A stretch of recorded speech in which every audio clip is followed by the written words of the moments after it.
지난주에 말씀드렸던 거를 간단하게 말씀드릴게요. 모든 복음서나 성경, 불경도 마찬가지입니다. 이 경전이라는 것은 생겨나게 된 과정이 있는데 항상 그 과정은 비슷한 과정이에요. 뭐냐면 첫째는 일단은 구두 전승이라는 것이 항상 먼저 있어요. 소문입니다. 그리고 예수님의 제자들, 직제자들이 막 전했을 때 그때는 구두전승, 예수님이 이런 말씀하셨고 저런 말씀하셨고 이런 이야기가 있었고 저런 이야기가 있었고 이걸 이제 쭉 하는 구두전승의 시대가 있고, 이게 조금 지나고 가면은 예수님의 말씀 어록들이 돌아다닙니다. 어록, 이걸 로기온이라고 합니다. 어록 파편들이 돌아다녀요. 예수님의 말씀들이요. 돌아다니면서 이게 여기저기 돌아다니다가 이제 어록의 시대가 끝나고 나면은 그 다음에 제일 먼저 나온 것이 바로 바울 서신이에요. 의외죠. 항상 마태복음부터 복음서가 먼저 있고 사도행전이 있고 바울의 편지들이 13개가 있다 보니까 뒤에 나온 것 같다고 생각하는데 그렇지 않고 먼저 바울의 편지가 먼저 나왔습니다. 그래서 이게 AD 48년부터 68년까지 바울의 편지들이 쭉 퍼져 있었어요. 그러니까 이제 바울은 예수님을 아는 게 두 가지밖에 없습니다. 십자가에서 죽으셨다, 부활하셨다. 이것이 우리를 구원했다. 이거밖에 없습니다. 그러니까 바울의 편지를 봐갖고는 예수님이 언제 태어났는지, 어디서 태어났는지, 몇 남 몇 녀 중에 몇째인지 전혀 몰라요. 이야기가 없으니까. 정보가 없어요.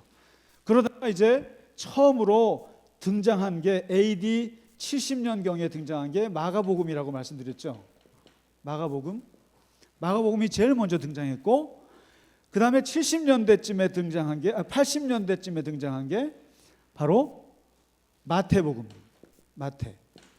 왜 복음서가 등장했느냐? 교회가 핍박을 받기 시작합니다. AD 60년쯤에 64년에 로마에서 화재가 나고 기독교인들이 핍박을 받기 시작하고 네로 황제가 기독교인들을 뒤집어 씌웠거든요. 그때쯤 바울이 죽고 베드로가 죽고 그 10년 전에는 야고보가 죽고 사도들이 죽어나가면서 이제 긴장감이 오기 시작했죠. 예수님은 죽은 지 30년 40년이 지나가고 사도들은 죽어나가기 시작하고 바울의 편지는 읽어봐야 내용은 알 수가 없고 예수님이 어떤 분인지, 그러면서 한 세대가 지나가면서 위기감이 오기 시작한 거예요. 이러다가 예수님 까먹게 생겼다. 그러면서 베드로가 슬슬 마가라고 하는 제자를 통해서 이제 예수님의 이야기를 주기 시작합니다. 그래서 주게 된 게 16장짜리 마가복음, 아주 간략한, 시간이 없어요. 그러니까 예수님 어렸을 때 없어요. 그냥 예수님 딱 3년짜리, 1년짜리로 요약해서 나온 게 마가복음이고, 그 다음에 마태복음이 80년경에 나왔고, 그 다음에 90년경에 누가복음이 나오고, 그리고 100년경에 요한복음이 나왔습니다. 이렇게 나왔습니다. 이렇게 해서 사복음서가 나왔고, 마태복음과 누가복음은 마가복음을 보고 쓴 거예요. 그래서 마가복음이 오리지널이고, 이걸 가지고 두 사람이 이 유대인 독자 쪽으로 눈을 돌린 게 마태복음이에요. 그래서 마태복음을 자세히 보시면 구약의 인용이 굉장히 많습니다. 그리고 예수님은 다윗의 후손이어야 돼요. 그리고 유대인들이 봐도 예수님은 거리낌이 없어요. 율법 1.1획도 지키라고 얘기하세요. 마태복음은 유대인들이 독자층이니까. 그 다음에 마가복음을 읽고 왼쪽 이방인들을 향해서 독자층을 쓴 게 바로 누가복음은 완전히 이방 사람들이 보기에 좋게 되어 있습니다. 이렇게 돼요. 그다음에 요한복음은 완전히 예수님이 이미 하나님의 아들로서 딱 선포돼서 아주 깊이가 다릅니다. 그래서 사복음서가 나왔다는 걸 지난주에 말씀을 드렸는데 기억이 나시나요? 새로우신가요? 예? 아니죠. 다 아시죠? 뻔한 얘기 또 하는구나 이렇게 생각하셔야 됩니다. 오늘은 이제 예수님께서 태어나셨을 때 딱 섰을 때 예수님의 주변 환경이 어떠했는가를 한번 볼 필요가 있습니다. 이거는 이제 복음서가 들어가기 전에 한번 꼭 알아야 될 배경 지식인데, 정치, 경제, 문화, 종교를 보셔야 돼요.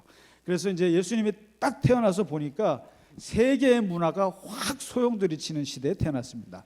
그리고 예수님이 아니더라도 예수님이 태어났을 그 당시가 굉장히 세계사적으로 재밌는 시대였습니다. 이게 혹시 옥타비아누스라고 들어봤어요? 율리우스 시저, 뭐 이런 폼페이우스, 뭐 이런 사람들이 막 이제 그다음에 소크라테스, 아리스토텔레스 아세요?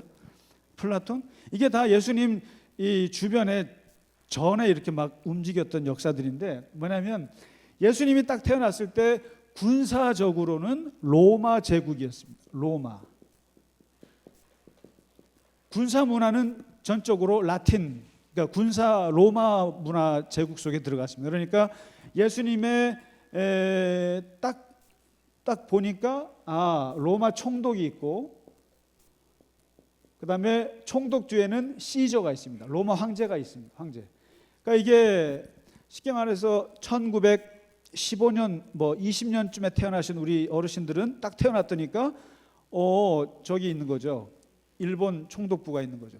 그러니까 일본 문화, 일본 군사 문화가 들어오듯이 이런 게 되고, 그러나 이제 실제로 문화는 헬라 문화가 지배합니다. 헬라. 이 헬라라는 게 재밌어요. 이게 그리스거든요. 이 철학이라든가 문화 부분은 언어 이런 거는 전부 다 헬라 문화권입니다. 이게. 그러니까 군사적으로는 로마 제국이 다스리는 것 같아도 실제로는 이미 200년, 300년 전에 알렉산더가 그 지역을 제국화하면서부터 헬레니즘 문명이 꽉 자리를 잡으면서 헬라어, 그리스어가 여기에 지배 언어가 됐어요. 그래가지고 사람들이 로마가 잡았다고 해도 그것은 군사적으로만 잡은 거지 진짜 문화는 그리스, 이런 문화들이 자리를 잡았고요. 그래서 그 당시에 가장 국제적인 언어가 그리스어였고, 그래서 구약에 있는 성경도 현대어로 바꾸려니까 뭘로 바꿔야 되냐면은 그리스어로 바꿔야 될 필요성이 있어서 처음으로 번역한 책이 바로 70인역이라는 책이 나옵니다. 성경책. 이게 한번 상식적으로 셉투아진트라고 합니다. 셉투아진트. 그래서 이 70명의 학자들을 모아놓아서 뭐 70일 동안에 번역을 시켰다는 말이 있는데 이게 이제 그렇잖아요. 지금 이제 한국말 쓰는 사람들 많은데 한자로 공부할 수 없잖아요. 그러니까 히브리어는 안 통하잖아요. 그러니까 히브리어 구약 성경을 헬라어로 이때 바꿉니다. 그러니까 예수님이 본 성경이 무엇이었겠는가? 셉투아진트일 것이다. 이렇게 보는 거죠. 이렇게 해서 그리고 이 당시에 무슨 뭐 소크라테스, 아리스토텔레스 또는 뭐 플라톤 이런 그 그리스 철학, 예를 들면 스토아 철학, 기독교 신학이랑 가장 가까운 철학이 스토아 철학입니다. 그 다음에 무슨 에피큐로스라고 들어보셨나요? 에피큐로스, 그 다음에 무슨 견유학파라 그래서 뭐 시닉스라고 그러는데 그 여러분 아시죠? 디오게네스라고 들어보셨죠?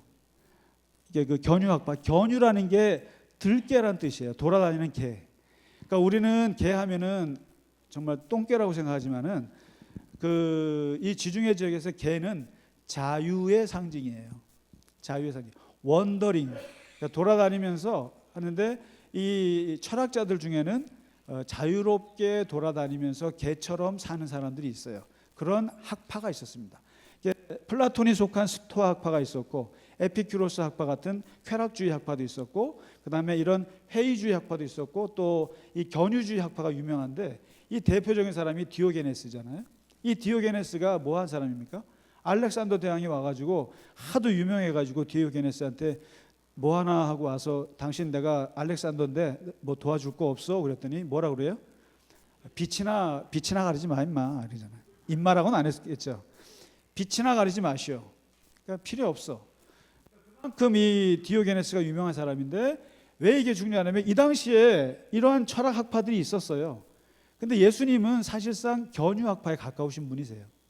그러니까 원더링 카리스마라고 그래요. 예수님은. 그러니까 돌아다니는 카리스마. 그러니까 이런 사람들이 있었어요. 그냥 이제 돌아다니면서 머물지 않고 사람들 병 고쳐주고 상담하고 그러면서 하루하루 먹고 사는 사람. 그러니까 예수님처럼 머리 둘 곳 없는 사람. 그리고 예수님이 삶이 이런 삶이었죠. 이게 견유학파 같은 이런 이제 이 그리스 문화가 있었고, 그리고 이제 언어나 문화나 이런 게 다 이 그리스 문화가 꽉 찼을 때 이때였습니다. 그 다음에 이제 세 번째 문화가 뭐냐면은 유대 종교 문화입니다. 유대 종교. 그러니까 이 유대교처럼 아주 모든 제국들이 봤을 때 제일 골치 아픈 족속이 유대교였어요. 왜냐하면 어느 민족이건 다 다신교였어요. 다 다신교였고, 다신교란 얘기는 굉장히 포용적이라는 뜻이에요. 누구나 다 받아들여요. 이신 저신 다 받아들여요.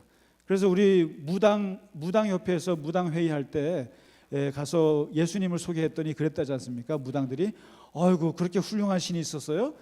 우리 협회 들어오시라고. 예수님도 들어오시라고.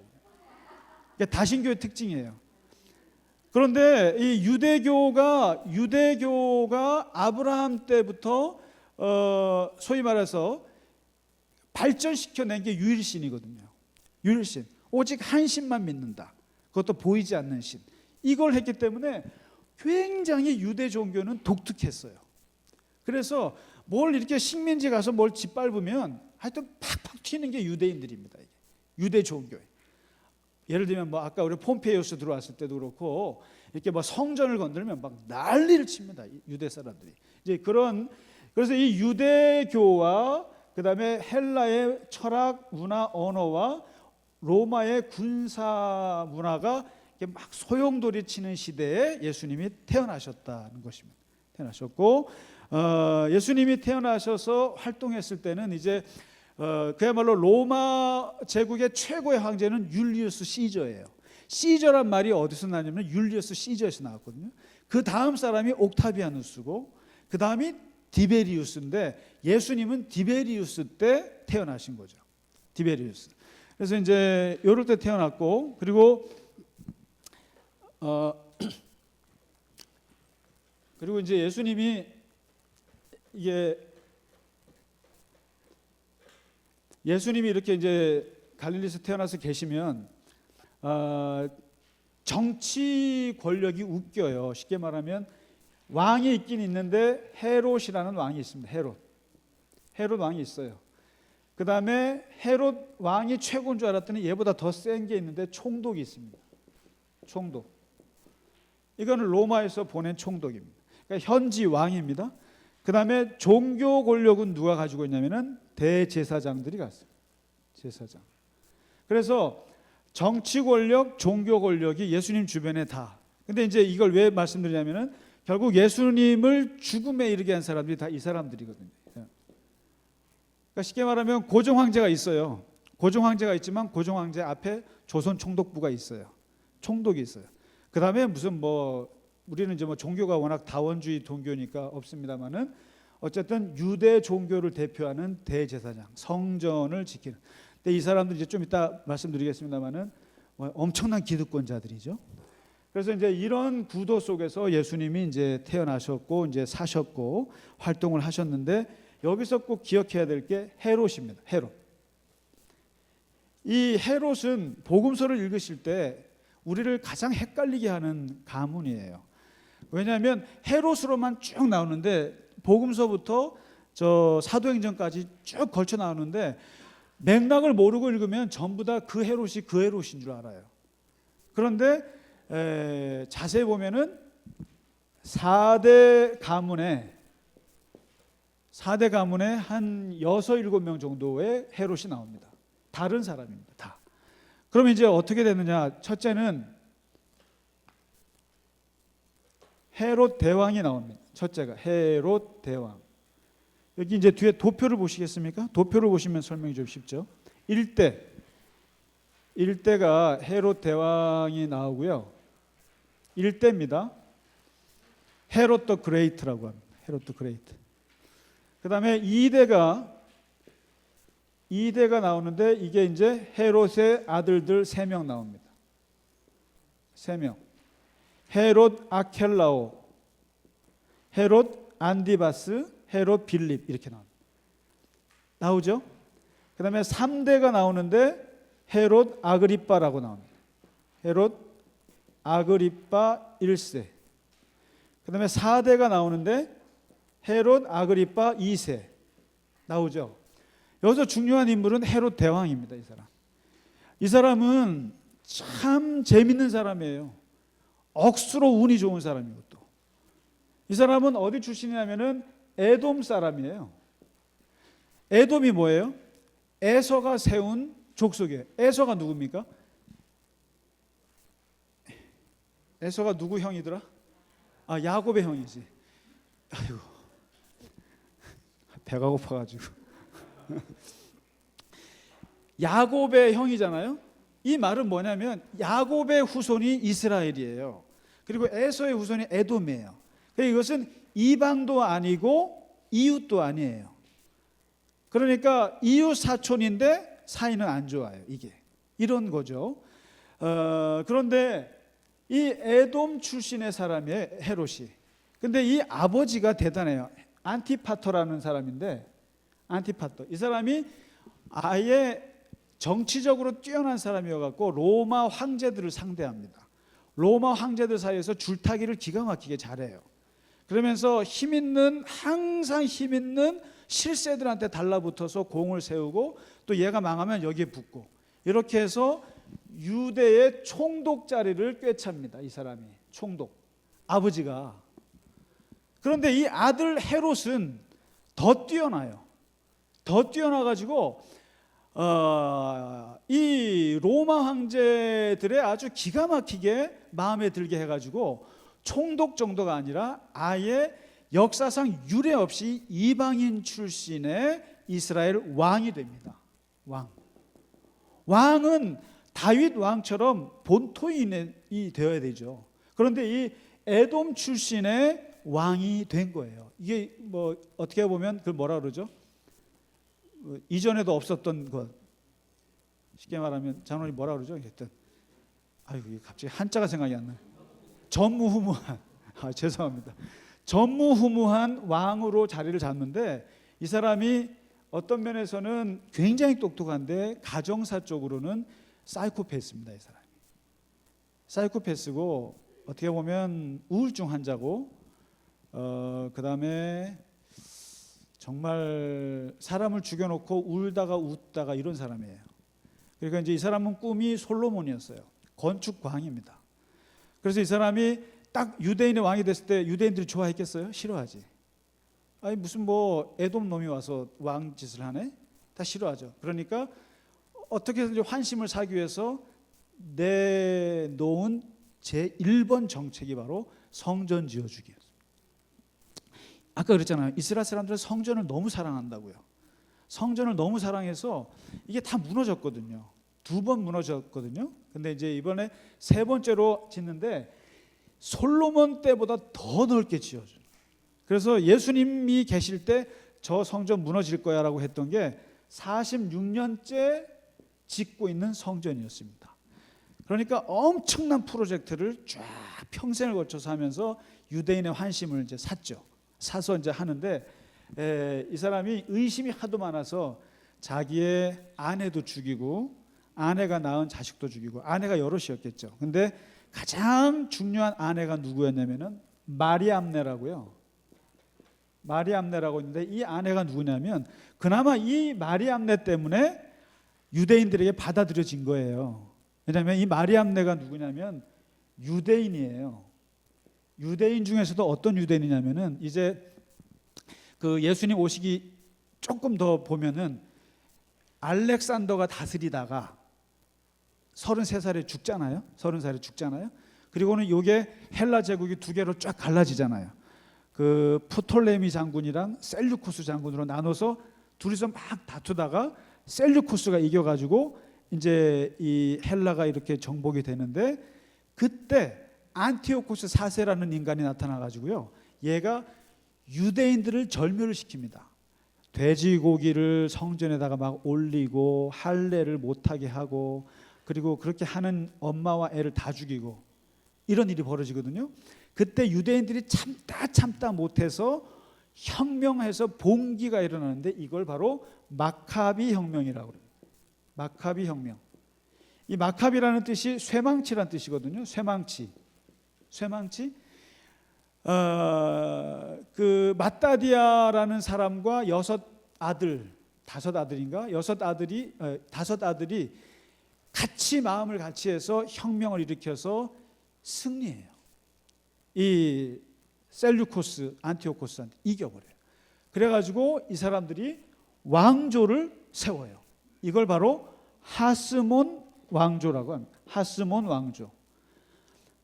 유일하게 제국의 식민지였다가 유일하게 유다 사람들이 세운 왕조가 100년이 지속이 되는 게 있어요. 이게 바로 하스몬 왕조고, 이걸 마카비 왕조라고도 해요.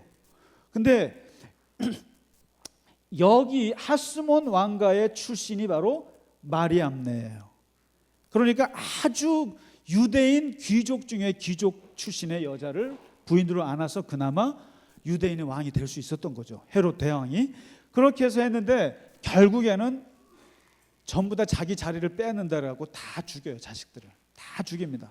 다 죽이고, 그리고는 슬퍼하고, 그리고 마지막 죽기 전까지도 막 계속 이런 암살에 시달리고 이러다가 이제 죽게 된 게 헤롯 대왕인데, 어쨌든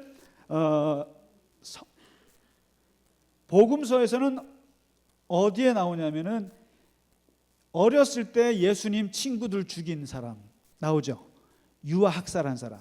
예수님 태어났을 때 크리스마스 학살자예요. 이 사람입니다. 헤롯 대왕. 그러니까 뭐 유대인의 왕이 태어났다고? 누구야? 2살 아래 다 죽여 했을 때 명령한 사람이 이 사람이고, 그리고 이제 죽습니다. 예수님이 태어나자마자 이 사람은 죽어요. 죽고 일대가, 그 다음에 이대는 능력 없는 아들들을 세워가지고 이스라엘을 이렇게 세 등분해가지고 아켈라오, 안디바스, 빌립 이렇게 나눠서 이걸 분봉왕이라고 그래요. 성경에 보면 분봉왕, 대왕이 아닙니다. 그러니까 이렇게 나눠서 다스리게 했어요. 그런데 이 큰아들 아켈라오는 성격이 괴팍해가지고 일찌감치 주민들로부터 저걸 당합니다. 이거 탄핵당하죠, 쉽게 말하면. 그래서 쫓겨나요. 그래서 이 사람 땅을 둘째 아들 안디바스가 다스리는데, 예수님이 3년 동안 상대했던 사람이 누구냐면은 헤롯 안디바스입니다. 이 사람 둘째 아들. 이 사람이 누구냐면은 자기 동생의 부인을 불륜을 저질러서 데리고 아내로 삼았던 사람이 이 사람이고, 그다음에 세례 요한이 그걸 지적을 해서 세례 요한을 죽인 사람이 안디바스입니다. 그리고 이 빌립은 그냥 별로 내용이 없어요. 그냥 뭐 착하게 나오는데, 이 사람이 세운 도시가 가이사랴 빌립보입니다. 가이사랴 빌립보. 자기 이름이죠. 가이사랴가 뭡니까? 시저라는 뜻이에요. 시저. 카이사. 로마 황제 이름. 율리우스 시저와 자기 이름을 붙여서 신도시를 만들어서 로마 황제에게 자기의 충성을 보여준 것이죠. 예수님이 마태복음 16장에 베드로가 주는 그리스도시라고 고백한 땅이 어디예요? 가이사랴 빌립보. 거기서 예수님 물어보잖아요. 세상 사람들이 날 뭐라고 하느냐. 그래서 어쨌든 두 번째는 안디바스, 이 사람이 나오고, 그래서 예수님이 이 사람 되게 싫어했어요. 그래서 저 여우도 굴이 있고 할 때 그 여우가 누구냐면 안디바스를 가리킵니다. 여우도 굴이 있지만 나는 인자는 머리 둘 곳이 없다 얘기했던 사람. 그래서 아주 싫어했던 사람인데, 하여튼 세례 요한도 굉장히 싫어했고, 요 안디바스입니다. 그 다음에 이제 세 번째 나오는 사람이 헤롯 아그리빠인데, 사도행전에 나옵니다. 그러니까 복음서에는 헤롯 대왕과 헤롯 안디바스 두 사람 나오고, 사도행전에는 헤롯 아그리빠 1세 2세가 나오는데, 헤롯 아그리빠 1세가 대단한 사람이에요. 이 사람이 할아버지 헤롯 대왕과 같은 사람이에요. 뭐냐면 헤롯 대왕이 죽인 아리스토블루스라고는 맏아들이 있어요. 맏아들이, 얘가 이제 어떻게 보면 왕세자였죠. 근데 넘본다 그래갖고 얘를 죽이거든요. 근데 얘의 아들이에요. 그러니까 어렸을 때부터 아버지가 죽는 걸 보면서 고난을 겪으면서 로마로 일찌감치 유학을 갔던 사람이죠.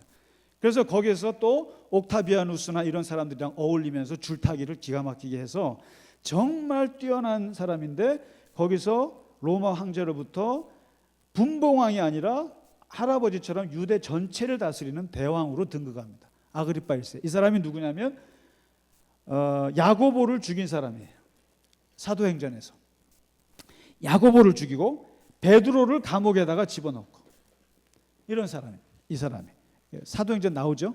그리고 이제 잘난 척하고 하나님 영광 돌리지 않고 그러다가 벌레에 물려 죽었더라, 이렇게 사도행전에서 기억하죠.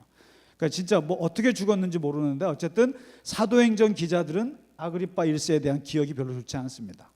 그래서 죽을 때 아주 비참하게 죽었더라, 이렇게 기록하는데 그게 아그리파 1세고요. 그 다음에 이제 그 다음 세 사람이 2세인데 얘는 바울을 상대하죠.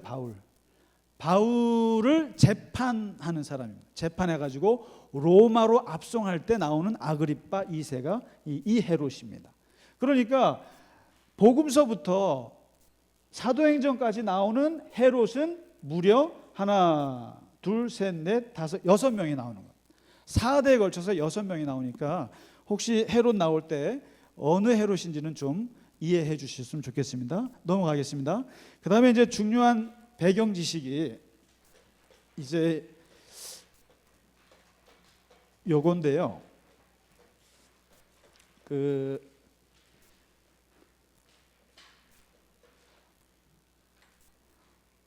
어느 종교든지 간에 다 그게 있어요. 그게 파가 있어요. 파가. 그러니까 우리가 무슨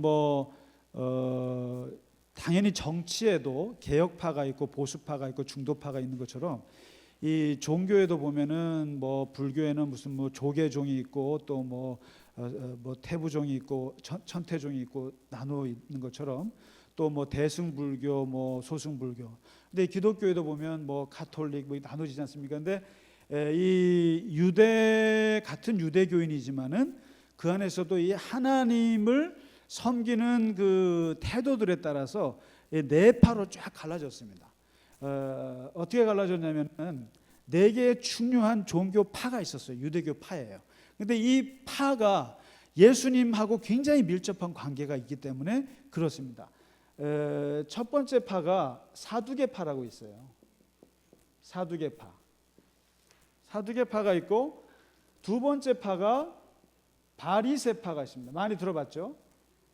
바리새파. 그다음에 세 번째 파가 성경에 나오진 않습니다만은 에세네파가 있습니다. 에세네파. 그다음에 네 번째 파가 젤롯파라고도 하고 열심당파라고 합니다.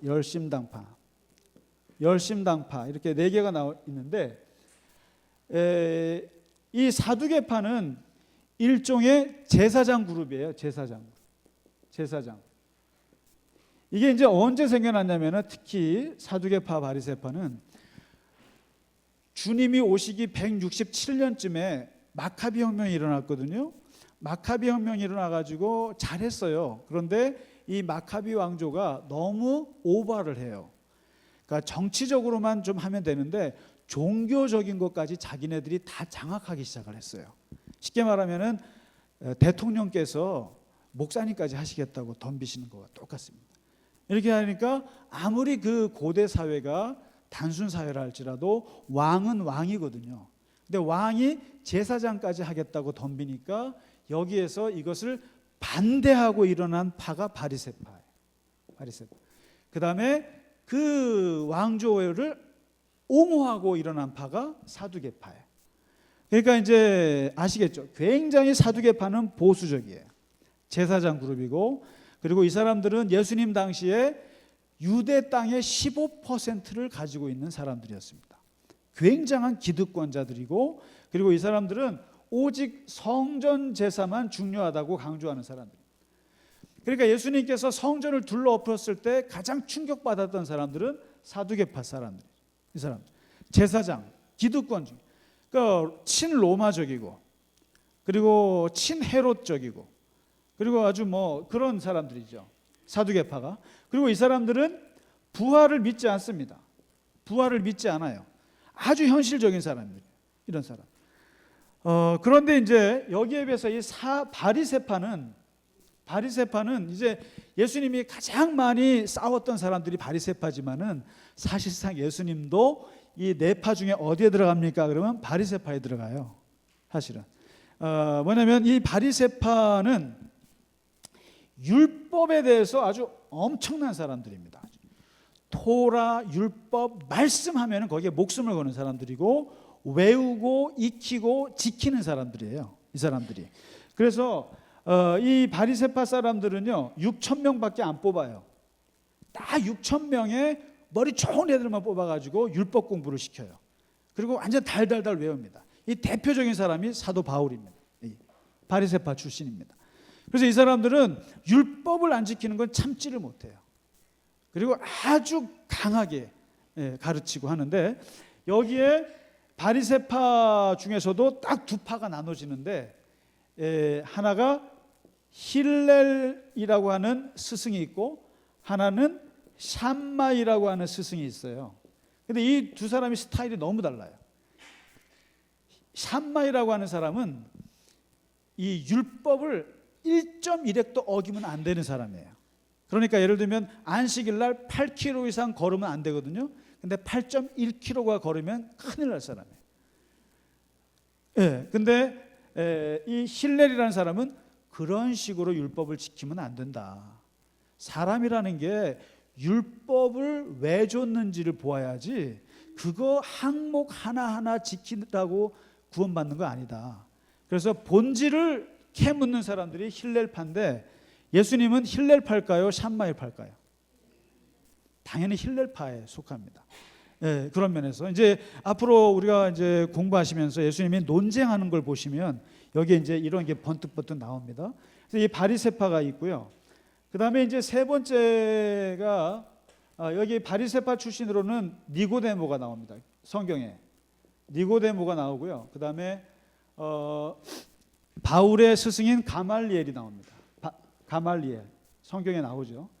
니고데모도 바리새인이고, 그 다음에 이제 또 누가 있나? 바울이 대표적인 바리새인이고요. 그 다음에 이 에세네파는 뭐냐면은 세상 꼴 보기도 싫다 하는 사람들입니다. 이 세상이 너무너무 희망이 없기 때문에 그냥 우리는 저 산속으로 들어가겠다 해서 사해 바다로 간 사람들. 사해 바다 근처에 굴을 파가지고 거기에서 은둔 생활을 하기 시작하는 사람들인데, 이 사람들은 거기에서 자기들이 공동체 생활을 하면서 메시아를 기다립니다. 그러면서 그 속에서 성경을 쓰고 매일같이 예배드리고 그러면서 이제 필사를 하는 사람들인데, 일종의 수도원의 원조가 됩니다. 에세네파가. 근데 성경에는 안 나와요. 에세네파. 누가 에세네파인가? 그냥 세례 요한이 혹시 어렸을 때 에세네파에서 훈련받지 않았을까 추측만 합니다. 이 정도입니다. 그 다음에 열심당파가 재밌는데요. 이게 젤롯파라고도 합니다. 젤롯파. 그래서 이게 뭐냐면 이 사람들은 무장혁명파예요. 쉽게 말해서 우리나라 의열단 같은 사람들입니다. 그러니까 이제 이게 지금 식민지 사회잖아요. 식민지 사회에서 이 사람들은 하나님 한 분밖에 없고 하나님을 건들면 다 죽인다, 이런 주의자들이에요. 그래서 이 사람들은 항상 옆에다가 단검을 차고 다닙니다. 이걸 시칼이라고 합니다. 시칼. 우리나라도 시칼이 있죠. 그 시칼이나 비슷비슷하네. 시칼이 단검을 가지고 다닌다 해서 시칼이파라고도 하는데, 얘네들은 뭐냐면은 로마 군인들이나 고위직들을 죽여요. 그 다음에 로마에 이렇게 아부하거나 거기에다가 복속하는 매국노들을 처단합니다. 딱 우리나라 의열단 같은 사람들. 그렇게 해서 죽입니다. 그래서 아주 무서운 사람들이고, 여기 사람들이 이제 앞으로 벌어질 AD 65년에서부터 한 6, 7년 동안 유대 독립전쟁이 벌어지거든요. 로마에 대항해서 독립전쟁을 하는데, 그때 주도적인 세력이 이 열심당파입니다. 젤롯파. 그리고 이제 우리가 이스라엘 가시면 마사다 있잖아요. 마사다에서 마지막까지 집단 자결하면서 버텼던 사람들이 이 열심당파들이에요. 무장항쟁파예요, 이 사람들. 무장항쟁파. 그러니까 하나님의 열심이란 뜻이에요, 이 사람. 열심이고 매국노들을 살해하고 극렬 애국주의자들입니다, 이 사람들이. 그러니까 이 당시 사회에서는 굉장히 어떻게 보면 사람들이 참 뭐 독립운동가 같은 사람들이죠. 그러니까 이제 재밌는 거는 예수님의 제자들 중에 시몬이라는 사람이 여기 출신이에요. 근데 너무 웃긴 게 예수님의 제자 중에는 마태라는 사람도 있어요. 마태가 누굽니까? 세리잖아요. 세리는 뭐예요? 매국노잖아요. 매국노. 그 당시 세리하면 매국노예요. 그러면은 시몬하고 마태는 무슨 관계예요? 시카리로 죽여야 될 사람이죠. 당연히 칼로 단검으로 그냥 마태를 처단해야 되는 거죠. 근데 처단하지 않고 예수님의 제자에 같이 껴 있습니다.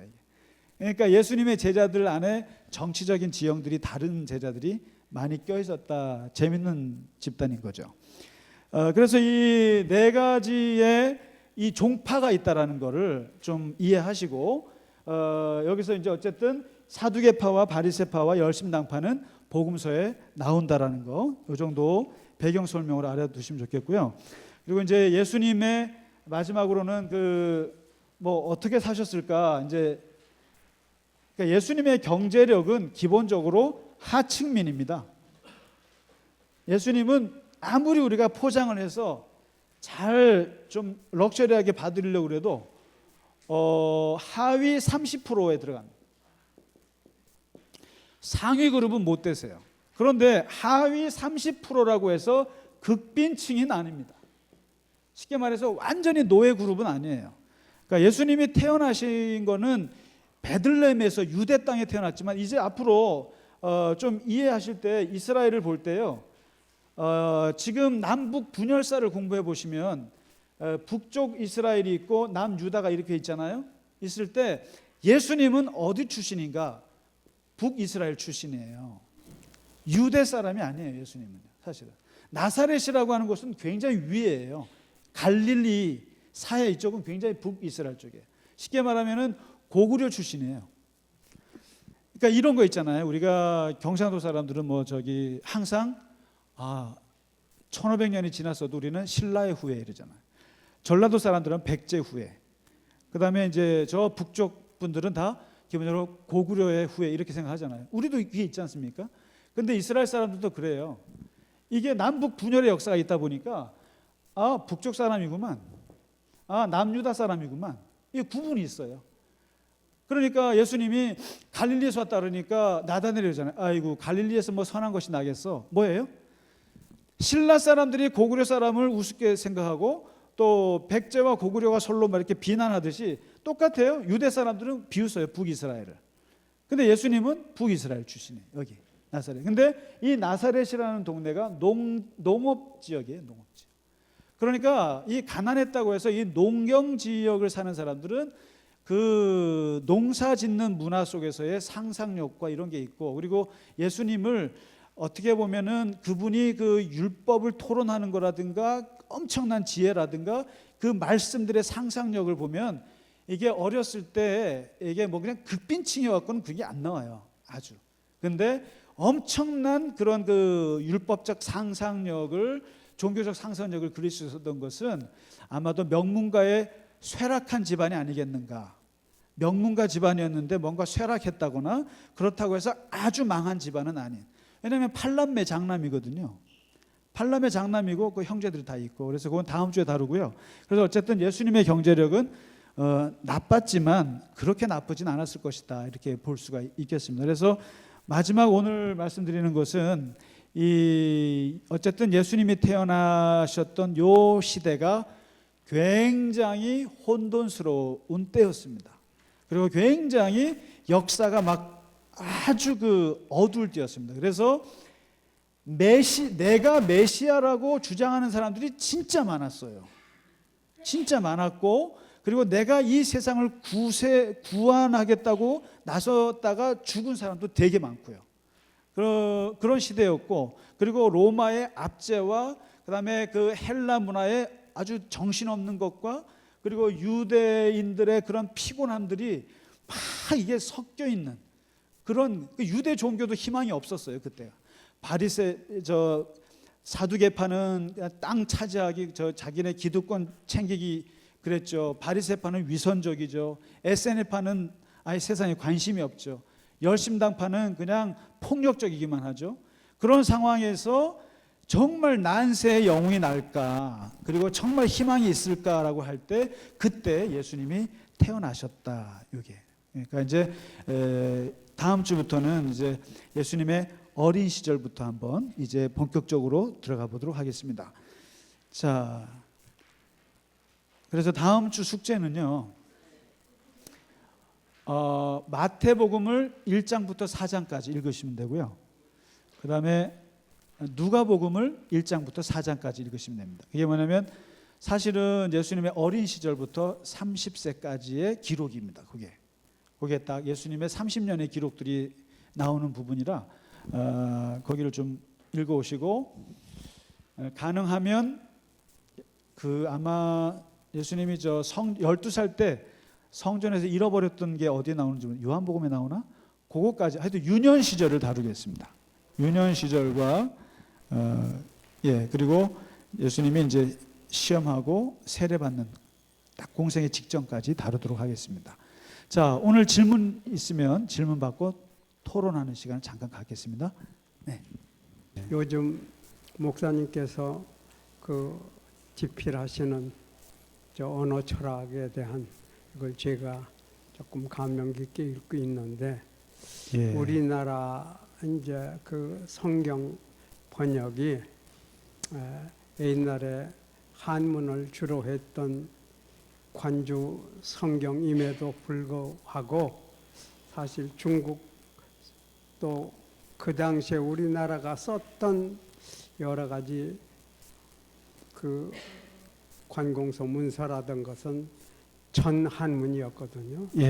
성경이 들어와서 사실 우리나라 언어를 새롭게 이제 꽃을 피웠고, 이제 그런 것들이 그 당시 이제 1896년 이제 독립신문이 기독교 신문인데, 사실 독립신문이 우리나라 한글을 새로 꽃 피웠다고 하는 이런 관점에서 볼 적에 우리나라의 성경 번역이 말하자면 우리나라 언어 문화를 어떻게 바꾸었는가 하는 것에 대한 의견이 있으시면 조금 말씀해 주셨으면 좋겠습니다. 언어는 어쨌든 번역은 기독교처럼 잘하는 데는 없습니다. 특히 한국 기독교처럼 번역을 잘하는 데가 없습니다. 그래서 이 번역을 진짜 그때 맞게 잘 해오는 나라가 우리나라밖에 없을 거예요. 아마 굉장히 번역은 잘하고 있고, 그리고 성서 언어가 어떤 영향을 미쳤냐고요. 근데 부정적인 것도 있을 겁니다. 아마 예를 들면 이제 장애인 용어들이 바뀌지 않아 가지고 그게 이제 좀 문제가 되기도 했고 그랬었죠. 근데 어쨌든 성서 언어가 사회에 어떻게 영향을 미쳤는가는 정확히는 알 수는 없고요. 그러나 언어보다는 성서의 사상에 영향을 준 건 많죠. 예를 들면 아까 아모스가 했던 공의를 물같이 그 표현 있지 않습니까? 그게 보면 한때 우리나라 그냥 민주화 운동의 표처럼 써졌을 때도 있었고, 그런 거 보면 이게 성서의 사상들이 가끔씩 시대 물줄기를 탁탁 틀 때는 있었죠. 그거는 굉장히 많다고 볼 수 있습니다. 이해를 못하겠는 게 예. 조금, 너희가 성경에 건축자들이 버린 돌이 모퉁이의 머릿돌이 되었나니, 이거를 제가 잘 이해를 못하겠더라고요. 그거랑 또 하나는 왜 무화과 나무에 왜 화풀이를 하셨는지 그거를 또 이해를 못하겠어요. 굉장히 정말 읽으셨군요. 자, 그러면 지금 말씀하셨던 두 가지 질문 아주 중요한 질문인데요. 성전 건물에서 버린 돌이 모퉁이 돌이, 그게 이제 건축자가 버린 돌이 성전의 모퉁이 돌이 되었다. 이게 예수님의 파라독스. 그러니까 쉽게 말하면 이제 예수님의 십자가의 죽음을 그렇게 해석을 했어요. 왜냐하면 이제 쉽게 말하면 세상으로부터 버림받은 거거든요. 십자가의 죽음이라는 게. 사람이 나무에 매달려 죽는다는 것은 유대인들이 볼 때 저주의 죽음인데, 그러니까 완전히 아주 비참하게 버려짐을 당했고 거기에서 뭐 예수님이 십자가에서 뛰어내리지도 못했고 본인도 구원 못했고 그 자리에서 아주 철저하게 죽어버렸다 이거죠. 그렇게 버려졌는데 하나님께서 이 예수를 부활케 하셔서 우리의 구주가 되게 하셨잖아요. 그러니까 마가복음을 기록할 때 마가는 이미 예수님 돌아가신 지 40년이 지났을 때였어요. 그러니까 이제 초대교회 제자들은 그 예수의 죽음은 세상으로부터는 버려졌으나 그러나 이 버려진 이 예수를 그야말로 성전의 모퉁이돌 없으면 성전이 무너지거든요. 그런 것처럼 이 기독교 교회의 그야말로 기초를 세우게 했노라. 이런 의미로 그 표현을 쓰죠. 그러니까 이게요 기독교인들의 정체성을 표현하는 좋은 말이에요. 모퉁이돌. 그러니까 세상에서 다 버려졌는데 그럼 하나님은 우리 같은 사람을 택해서 하나님의 엄청난 그 제자로 세웠다. 이제 이런 거고요. 아 그래요? 그걸 얘기하는 겁니다. 그러니까 문맥만으로는 이게 모르겠더라고요. 그렇죠. 그래서 여쭤봤어요. 예수님은 버려진 분이었죠. 그런데 그분이 진짜로 이거 어떻게 보면 역전 드라마 같은 표현입니다. 그게. 그다음에 두 번째 질문이 뭐였더라? 왜 무화과 나무에 화풀이 예.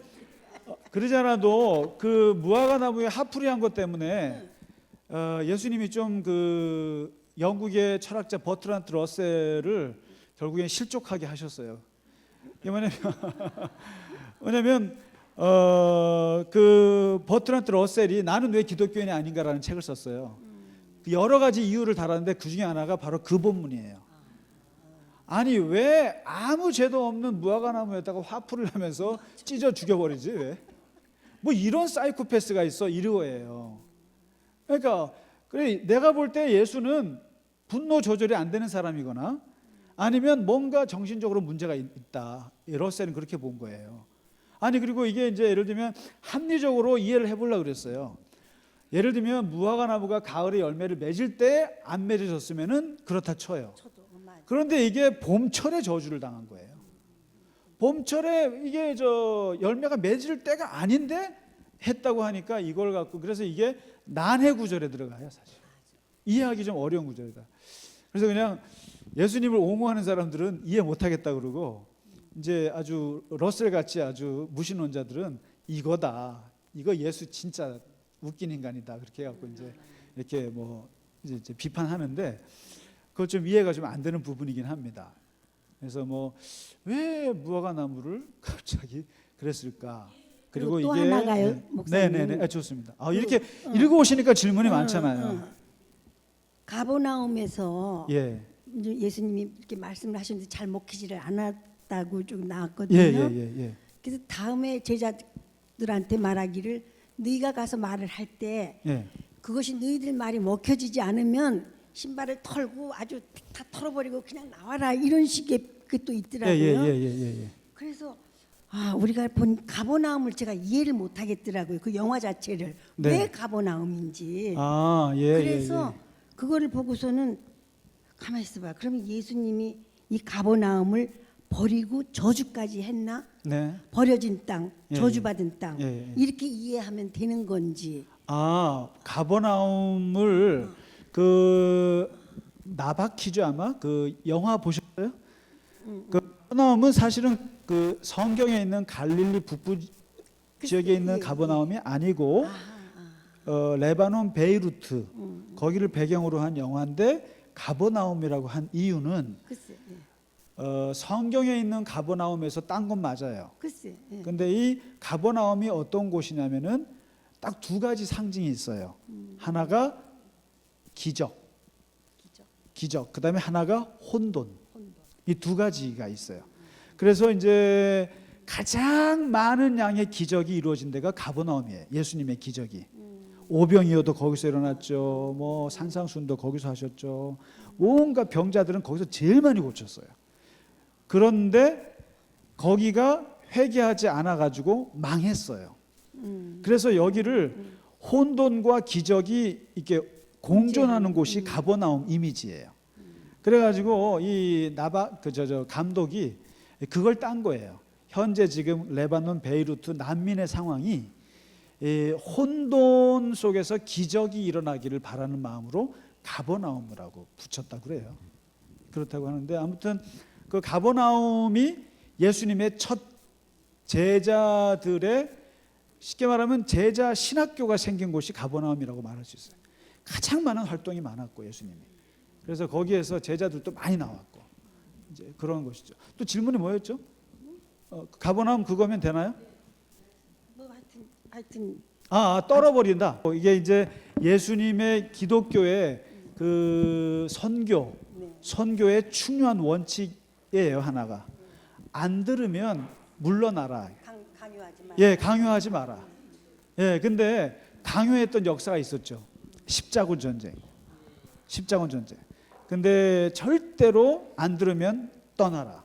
이게 모든 예수님의 제자들에게 명한 선교 원칙 중에 하나였죠. 네네. 아주 좋은 질문이십니다. 예. 자, 고생 많으셨습니다.